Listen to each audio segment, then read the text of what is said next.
The earliest record of a church in Tullahought dates back to March 28, 1346. It was traditionally known as the Abbey, from its connection with the Priory of Kells. It stood at the upper end of the village on the site now occupied by Power's public house. A new church, built in 1817 by Dr. Nolan PP, was located in the present graveyard and was replaced in 1885 by the present church dedicated to St. Nicholas. In the 1880s, an upsurge in population owing to the employment created by the Ormond and Victoria slate quarries necessitated the building of a new church for the growing congregation. Construction began in 1883, with the building carried out under the supervision of the parish priest, Father William Marr, who was buried under the altar area in Tullahought Church, as was customary for church builders at the time.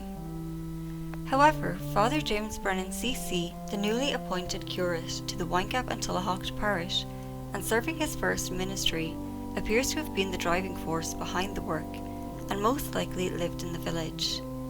Father James was to return to the parish in later years as parish priest.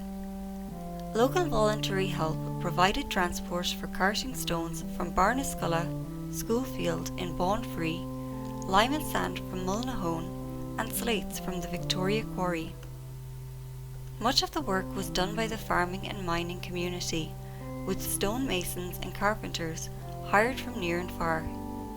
The church took 2 years to complete, and it was consecrated by Bishop Brownrigg on the 2nd of August 1885. The Stations of the Cross which adorn the walls of the church since its construction were donated by members of the congregation.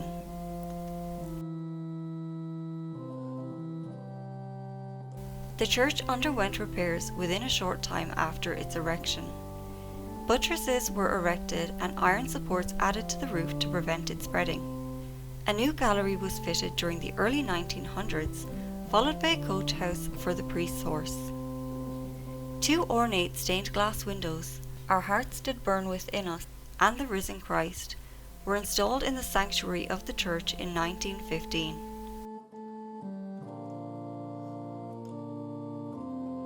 It is most likely those on the front of the church, Queen of Heaven and In Hoc Signo, were installed at the same time. The stained glass windows in the body of the church and the present sacristies appear to have been installed at various times in the first half of the 20th century.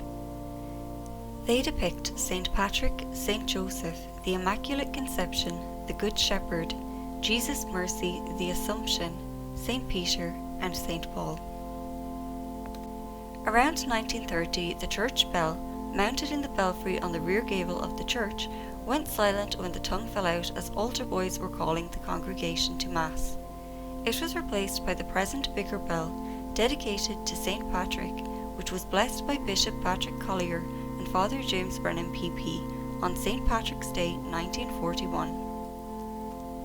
In 1951, the church underwent internal repairs and decoration during Father Darcy's years as parish priest. A circular window over the high altar had been damaged in storms. It was replaced by a new rose window depicting the crucifixion, donated by Sister Margaret Mary Phelan, a St. John of God nun. In 1972, St. Nicholas's was completely renovated under Father Garrett Phelan. This major restructuring included the removal of the high altar, altar rails, gallery, old sacristy and confessionals, while the new suspended ceiling was fitted. The rose window was removed and installed in the Eli House nursing home in Wexford, which was owned and administered by the St. John of God nuns. The belfry was removed from the rear gable and the repaired bell was installed at Windgap National School. The cross from the belfry now marks the resting place of the church sacristan of the day. On removal of the high altar, it was replaced with the present altar, which along with the tabernacle had served in the old church in Windgap that was demolished a few years earlier. The 3 carved panels on the altar depict the Good Shepherd, Jesus and the 2 disciples on the road to Emmaus, and most likely Jesus with the favourite apostle John. A statue of St. Nicholas in an alcove in the church facade over the church door was removed and replaced with the initials XP, or Chi Rho, the Christian symbol for Christ from the Greek alphabet. A new baptismal font commissioned in 2006 was constructed from timbers removed during the church renovation in 1972. We now visit the church roof space hidden by the suspended ceiling, where we can see the magnificent craftsmanship of the roof timbers and the iron supports installed shortly after construction to prevent the roof spreading. We also see the blocked up alcove where the rose window looked down over the high altar. Here and there we also see remnants of the wallpaper which adorned the high altar. Also visible is the ironwork installed in 1972 to support the suspended ceiling. We can also see the two ornate windows on the front of the church. Stenciling on the plasterwork can also be seen in the area of the former gallery. In 2006, Ely House was transferred to the HSC. The rose window was returned to Tullahought on the condition that a suitable replacement be made to Ely House. The rose window now occupies pride of place over the entrance door. The outer circle containing 23 glass jewels was added so that it would fit its new location, with the jewels coming from old windows that had been in the Rower Church. Visiting the crypt beneath the church, which was used as a sanctuary during the War of Independence, we see a piece of wallpaper which decorated the high altar. Discarded in 1972, it remains hanging from a floor joist over the years. On his death in 1886, Very Reverend William Marr PP, who presided over the construction of the church, was interred in the crypt beneath the high altar, where we gaze on his resting place 135 years on.